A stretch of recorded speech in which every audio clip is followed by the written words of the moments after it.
Hello, welcome to Central Florida Salute YouTube. I am your host, Bob Peters, and I'm here at the Eagles 4273 in Oklahoma, our home base. And one of the guys I met here, who is a United States Marine, Walter Moss. Walter has worked here as a trustee. He's done a lot of good stuff here. We're here to talk about your career in the military, Walt. Very fine career. Yeah. Tell us a little bit about where you were born and when you joined the Marines. Why the Marines? Well, it's a long story, but I'll tell you from the beginning. I lived in Apopka, Florida. I'm a resident redneck. You're a cracker. I'm a cracker. My neighbor across the street, who joined the military and went in the Army, got killed by a machine gun nest over in Vietnam. Well, naturally, I'm young and ambitious and angry. And you're going to get even. I'm going to get even. So I went down and I joined, which without my dad's signature, I joined the Marines. How old were you? 17. Oh, you're one of those that snuck in. I am. But it was very enlightening,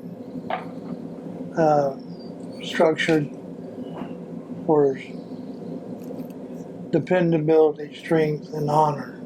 Mm-hmm. And I served as well as I thought I could. Oh, I'm sure you did. So what years are we talking now? What years you get out of high school? Well, I went in the Marines in 1967. Right out of high school. Right out. Well, I never finished high school. Oh, you quit? I quit and went to boot camp in South Carolina, Parris Island. Mm-hmm. Very, very intense training, and it paid off in the long run. We went from Parris Island, we got a 72-hour pass to go home and say goodbye to your family. So I did that, and 4 days later I was flying to Vietnam. Hello, Vietnam. Hello, Vietnam. This is 1967. Yeah, 67, 68, 69, 70. Those were the big years. Right.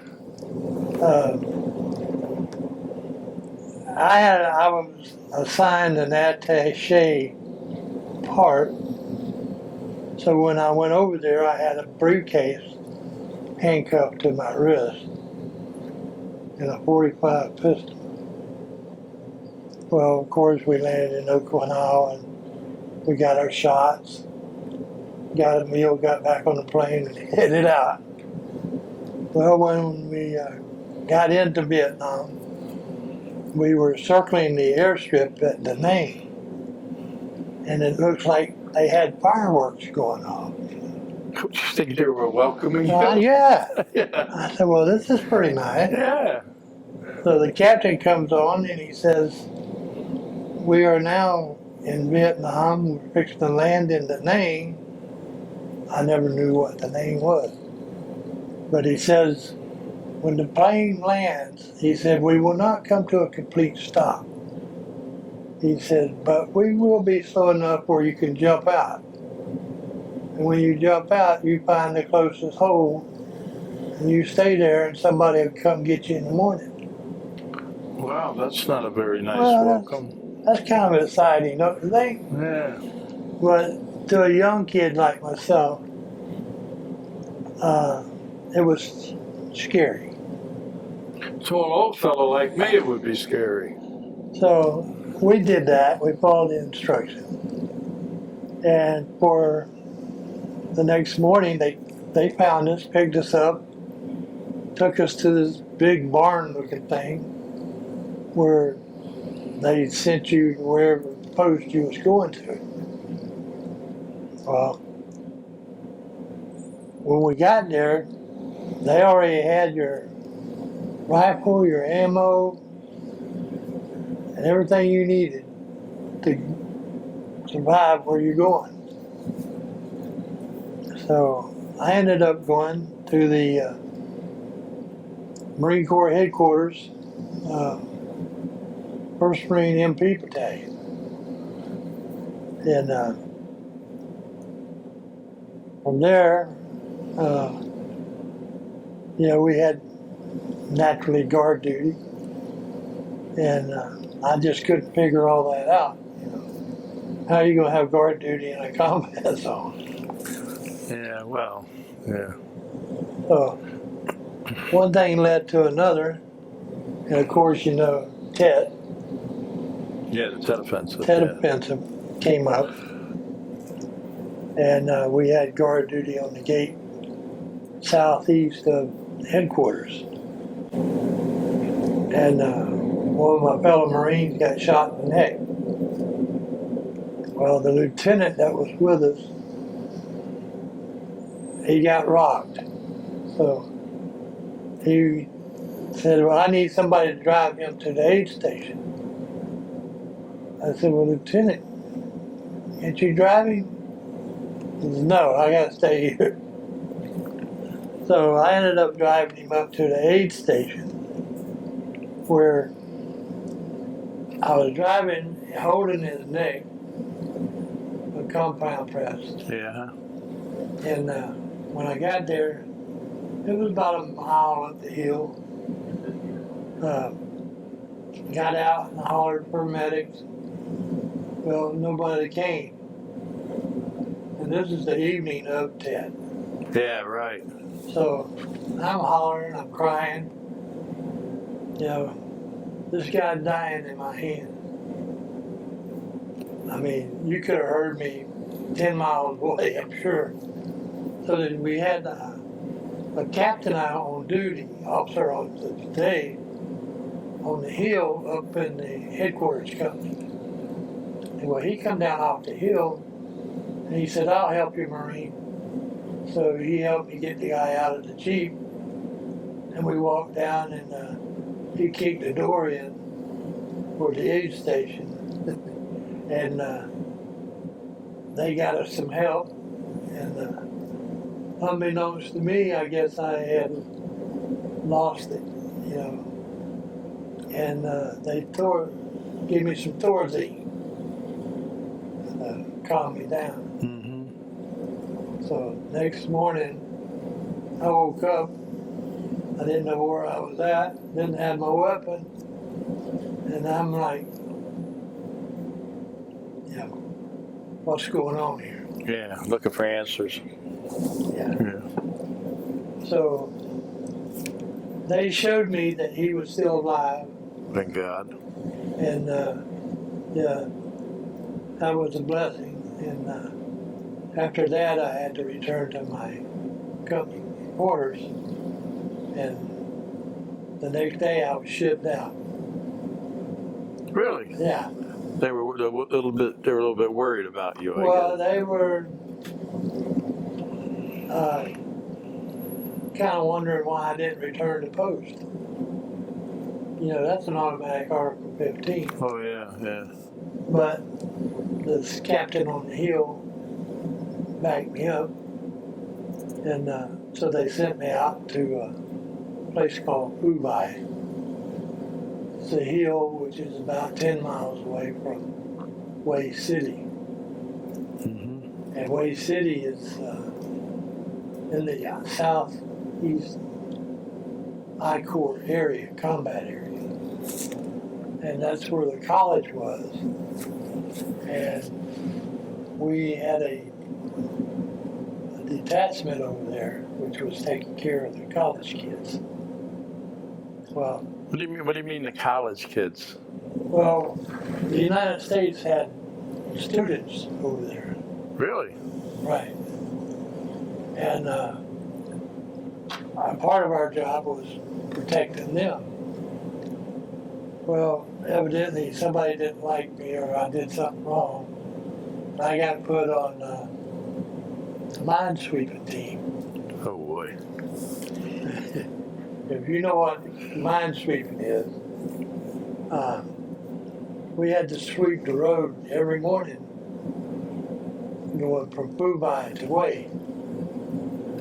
So we'd be out there with our little wands, seeing if we could find the bombs that they would plant in the road to take out our tanks.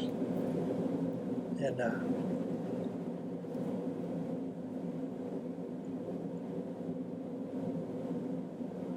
that was pretty rough.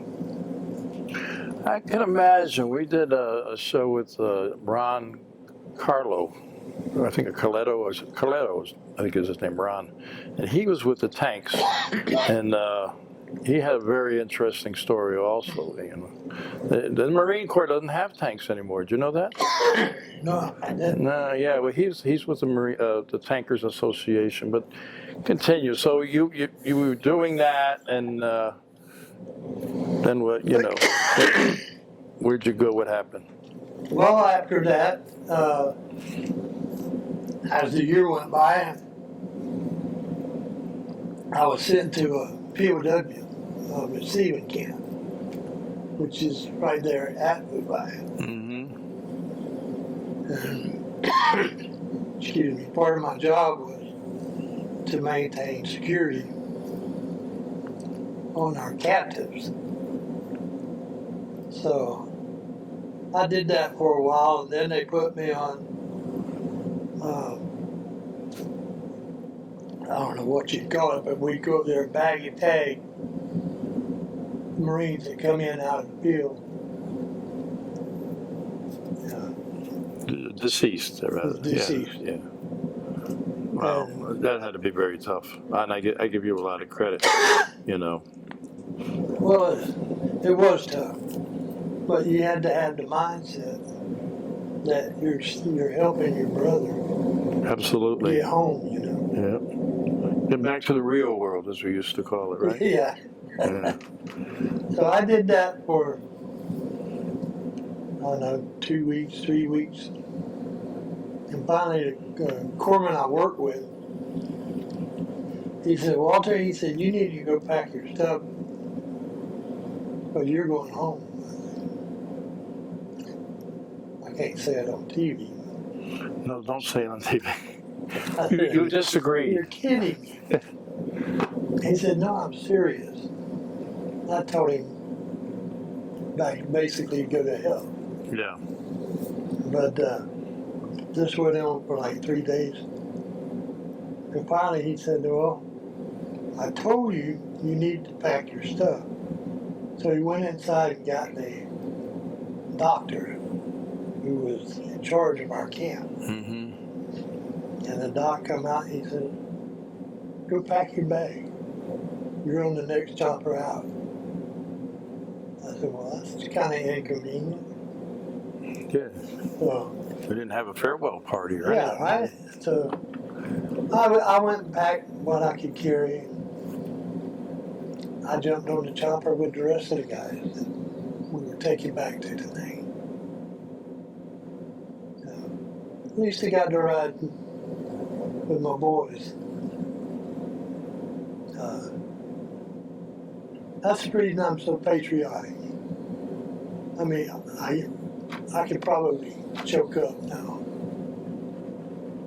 We understand that. Believe me, we understand that completely. So you landed in Da Nang, and did they send you back home? Or were you? No, I landed in Da Nang, and we offloaded the deceased to the morgue. And they come and grabbed me and took me to the hospital. Well, there ain't nothing wrong with me. I didn't think. Well, come find out I had yellow jaundice, infectious hepatitis. Oh boy. Well, again, that's part of the Agent Orange chemical. Yeah. The Agent Orange was spraying for the defoliant all over, Right, for the brush and everything. And you came down with it, eh? Yeah, Yeah. And you still have it, right? I still have it. I'll never get rid of it. But it's caused me a lot of medical problems, which, you know, I'm living through it right now. I have to go to dialysis 3 times a week. And, but you're still kicking. I'll tell you what, I've always liked you, you know, since the day I met you. And if anybody can kick it, you the guy. Well, You the I guy. apologize for that. You're the guy. You know, it's. But you know, when you're in the Marine Corps, they give you an MOS, which is a job duty. That's right. Well, it doesn't matter what your MOS is. Whatever the Marine Corps needs, you're going to do it. And I have been a tunnel rat. I've went in tunnels and pulled out. That had to be a very tough job for people who don't know. It's the tunnel rats. This is where they used to hide in these holes, and you'd go in there to see what was in there and get out of there what was in there. And Well, that was you know, you had to be a little thinner then. Well, oh yeah, I was a lot thinner than I am now. yeah. I was lucky to hit 100, I think. But you'd go in and you might have a prisoner or two, or you might have to do some damage control. Yeah.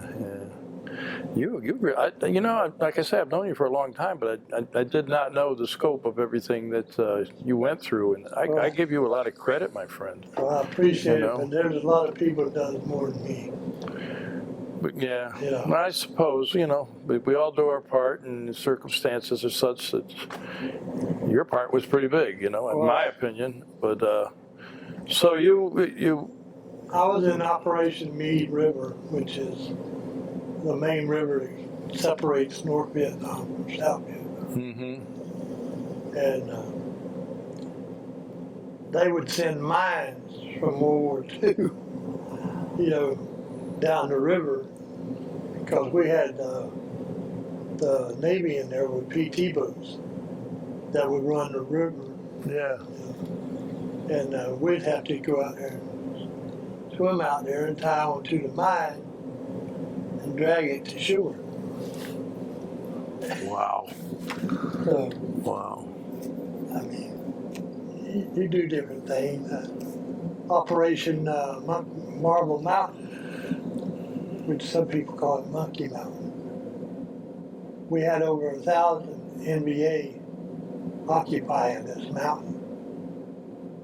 And it took us 3 days to Clear the situation. take care of the problem. Yeah. But that was my first time walking behind a tank. You know, and I got to thinking, why would I walk behind a tank? Because if he runs over a bomb and it blows up, it's going to kill me anyway. Yeah. But, you know, you live and learn. Yeah. But I'm proud of my service in the Marine Corps. You should be. I'm proud of you too. But we do what we can. Yeah. And So how long were you there? You said you came down with that. They sent you away. You went back again, did you not? I stayed there. You stayed there. And I just went back to my company. And I was there in 67, 68, and I left in October 69. Wow, that's quite a stretch. Quite a stretch. Well, I had a grievance to settle. I don't know if we want to know about this, but But that's part of life. yeah. I mean, in today's riot type situations, you know, the police are getting charged with shooting the aggressor. Well, yeah, but we're not going to go on that because that's not what we're about here No. in Central Florida. Salute. So you You came down with the Agent Orange, and were you in the hospital for a long time with that, or? I was in the hospital, but it wasn't like 3 months. They just write you off. So when they asked you about re-enlisting, what did you say? They did ask me. Yeah, I know they did. They asked me too. Yeah. I said I thought about it, laughed about it, and forgot about it. But in retrospect now, I wish I had stayed in because, like you say, you get that brotherhood, and you get to, well, I get to see some of the world. You only saw one place, I gather. But, yeah, you think about, well, geez, I could have done 20 years and got out, right? Well, But anyway, that's hindsight, right? yeah. Yeah. So you got out of the Marine Corps, and where did you go? What did you do? When I got out of the Marine Corps, I naturally didn't have nothing to look forward to. So I ended up doing construction work. And from there, I took a class, a medical class, to become an EMT, which is emergency. And having my neighbor in mind, drove me to get my emergency medical technician's license. So there I went to work for Disney. And I worked for Disney from 1970 to, I think it was 72. So 12 years. 82 then. Yeah, 82. Yeah. And after I left there, I went to work for the city of Orlando, and I worked there for 26 years. What'd you do with the city?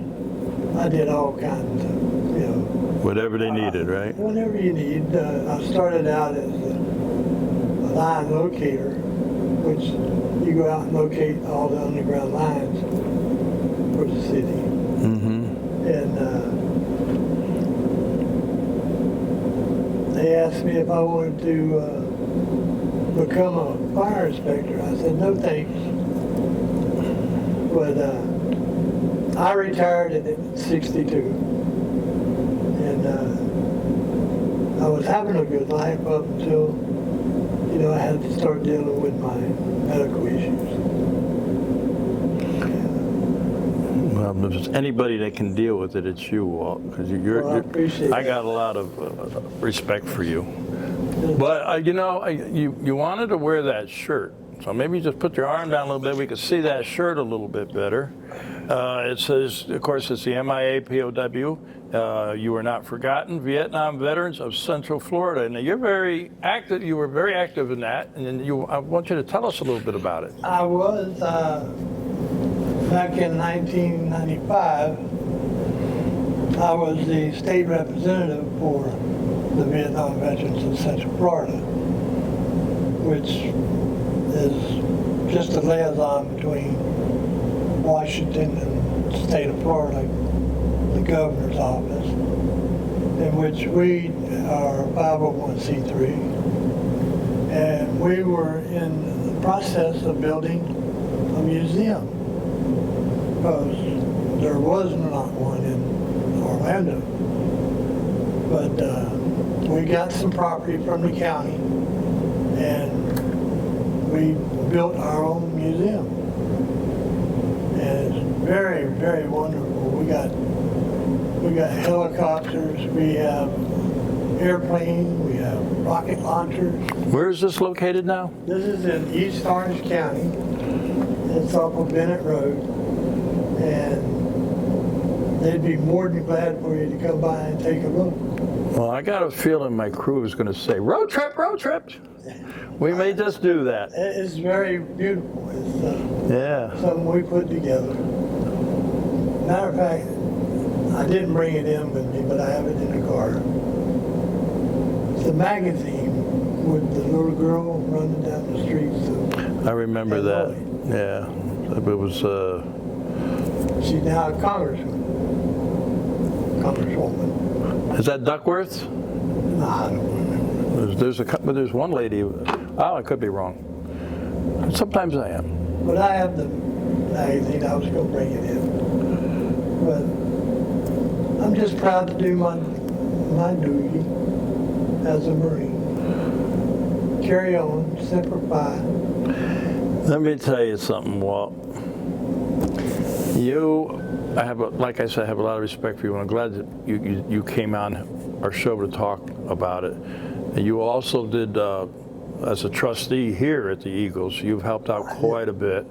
Served 2 years, that's true. Yeah, you did a great job, and I don't know if there's something else you might want to add. I think we're about ready to wrap it up. The only thing else I would add is love your fellow man, take care of your brother, and always give a hand. And I am. I got a hand right here for you. And I'm going to say, welcome home, brother. Thank you.